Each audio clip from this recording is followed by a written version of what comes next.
ჩვენ ვიმყოფებით თბილისის წმინდათა მთავარანგელოზის სახელობის ეკლესიაში. ჩვენს უკან იმყოფება ეს ტაძარი, რომელიც აშენდა 2011 წელს დასრულდა. ის აკურთხა აგარისა და წალკის ეპისკოპოსმა გრიგოლმა 2014 წლის აპრილში და თვითონ ტაძრის გახსნა დაემთხვა მთავარანგელოზების დღესასწაულს. ახლა ჩვენ თუ დავაკვირდებით ტაძრის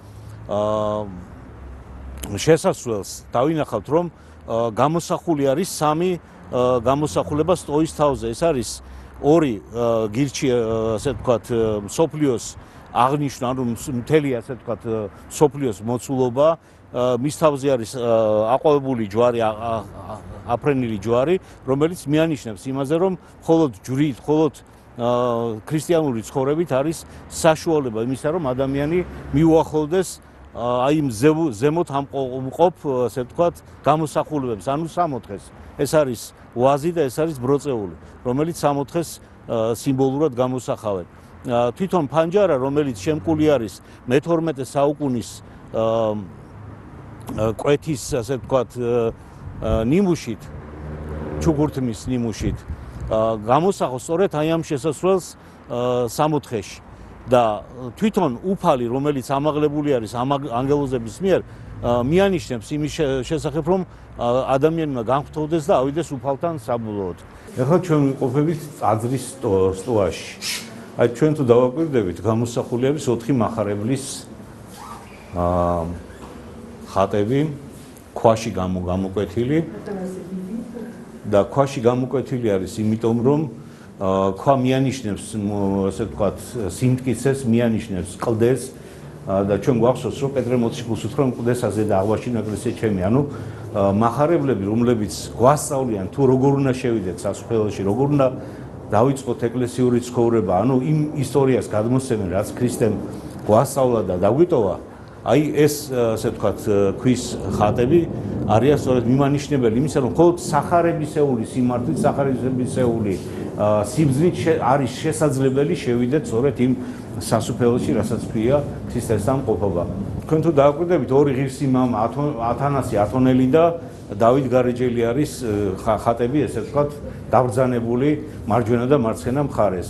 ეს ხატები მიუთითებენ იმ წმინდა ცხოვრების აუცილებლობას, რომელიც ადამიანმა უნდა გავლოს თავისი წუთისობრის ცხოვრების ჟამს, რომ რა თქმა უნდა, აი ამ ცხოვრების საფუძველზე მიეცეს მას ქრისტეში შესვლის უფლება. რადგან ტაძარი მთავარანგელოზთა სახელობისა, ამიტომ მრავლად არის გამოსახული ტაძარში, ჯერ სამწუხაროდ მოხატული არა გვაქვს და ვაპირებთ მოხატვას და ალბათ მთავარი თემა მაინც მთავარანგელოზები იქნება. მარჯვენა და მარცხენა მხარეს გამოსახული არის მიქაელისა და გაბრიელის ხატები.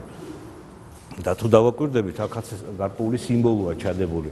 მაცხოვრის ხატის გვერდით არის მთავარანგელოზი მიქაელი და მიქაელი ჩვენ ვიცით, რომ არის ვითარცა ღმერთი.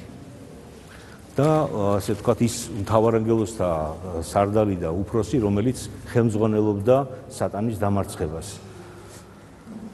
ხოლო უფლის მარცხნივ გამოსახული არის ივანე ნათლისმცემელი, რომელიც მიუთითებს იესო ქრისტეზე, რომ მხოლოდ სინანულის გზით, მხოლოდ სიყვარულის გზით არის შესაძლებელი ქრისტეში შესვლა, რომელზეც ჩვენ საუბრობთ. მარცხენა მხარეზე ჩვენ ხედავთ ღვთისმშობელს, ღვთისმშობლის ხატს, ეს არის ზარღვნის ყოვლადწმინდა ღვთისმშობლის ხატის ასლი. და სხვათა შორის უნდა ვიცოდეთ, რომ ეს ხატი არის სასწაულმოქმედი, რამოდენიმე სასწაული მოახდინა. აქაც გამოსახული არის მთავარანგელოზი გაბრიელი, რომელიც მაუწყებელი იყო იმ კეთილი ამბისა, რომ ღვთისმშობელს შეეძინებოდა მაცხოვარი. ხოლო მის მარცხნივ გამოსახული არის იოანე ღვთისმეტყველი, საყვარელი მოწაფე იესო ქრისტეს. თქვენ თუ დააკვირდებით, ეს ორივე ხატი არის ხელებით მიმართული, როგორც იოანე ნათლისმცემელი, ისე იოანე ღვთისმეტყველი, ორივე იოანეა. და ამაშიც გარკვეული სიმბოლოა იმისა, რომ იოანე ღვთისმეტყველი იყო გახდა შვილი ყოვლადწმინდა ღვთისმშობელისა უფლის ბრძანებით და მისი მეოხებით მთელი სამყარო გახდა შვილი ყოვლადწმინდა ღვთისმშობელისა. ანუ ჩვენ ყველანი მისი შვილები ვართ და ისევე მზრუნველობს ჩვენზე, როგორც მზრუნველობდა იოანე ღვთისმეტყველზე, ესევე თითოეულ ჩვენთაგანზე მართლმადიდებლზე მზრუნველობს ის. ეს არის სატაძრო კომპლექსი. ანუ ჩვენ გვაქვს ტერიტორია უფრო დიდი, ჩაფიქრებული გვაქვს აქ გავაკეთოთ კულტურულ-რელიგიურ საგანმანათლებლო ცენტრი, სადაც იქნება როგორც ინტერესების მიხედვით ახალგაზრდებისათვის სხვადასხვა ჯგუფები, როგორც არის მაგალითად რელიგია და მეცნიერება, რელიგია და სპორტი, რელიგია და კულტურის სხვადასხვა დარგები, ხელოვნება ასე შემდეგ. ასევე გვექნება, რა თქმა უნდა, და გვაქვს კიდევაც უკვე ამ სასწავლო ცენტრთან არსებული ხალხური საკრავების ანსამბლი. ახლა ტარდება სწორედ აი მათი რეპეტიცია და მე ვაპირებთ მომავალში ასე ვთქვათ, გავაკეთოთ ეკლესიასთან არსებული ხალხური საკრავთა და სიმღერის ანსამბლი.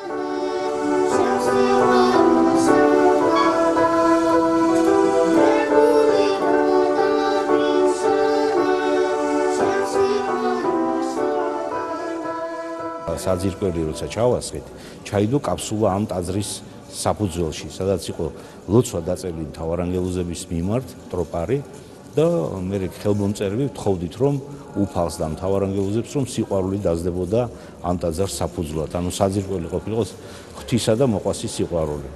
და ჩვენ ყოველდღიურ ცხოვრებაში ვცდილობთ სწორედ, რომ აი ეს სიყვარული გამოვამჟღავნოთ ერთმანეთის მიმართ და ჩვენი ასე ვთქვათ, მურევლის მიმართ და ყველა იმ ადამიანის მიმართ, ვინც ჩვენ ტაძარში მოდის. ეს არის მთავარანგელოზობა, ეს არის უდიდესი დღესასწაული, იმიტომ რომ ჩვენ ამ დროს კავშირში შევდივართ ზეციურ ძალებთან, ხორცო ძალებთან და მათი მეოხება, მათი მფარველობა გარდამოდის მიწიურ ეკლესიაზე და ჩვენ ვიცით, რომ მთავარანგელოზები არიან აღმსრულებლები ღვთისნებისა.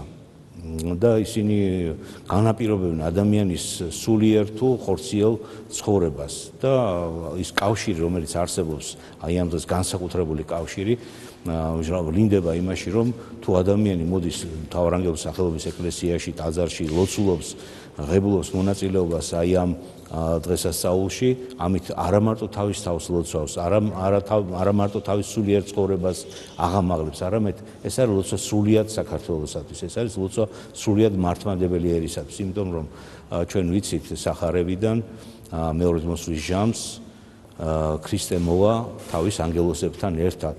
და ის ანგელოზები სწორედ იქნება ის მთავარანგელოზები, რომელიც მის ნებას აღასრულებენ და იქნება განკითხვა ადამიანებს, რა თქმა უნდა, შემწეობა, მეუფხეობა, მფარველობა იქნება მათი მხრიდან ყოველთვის უფრო ძლიერი იმ ადამიანების მიმართ, ვინც თაყვანისცემენ მას და ჩვენ ვიცით, რომ ეს თაყვანისცემა აუცილებელია. ჩვენ ულოცავთ სრულიად საქართველოს, სრულიად მართლმადიდებელი ერს, მთავარანგელოზების დღესასწაულს, მრავალს დაასწროს ღმერთმა და ეს მეუხება, მფარველობა მთავარანგელოზისა ნუ მოაკლოს უფალმა.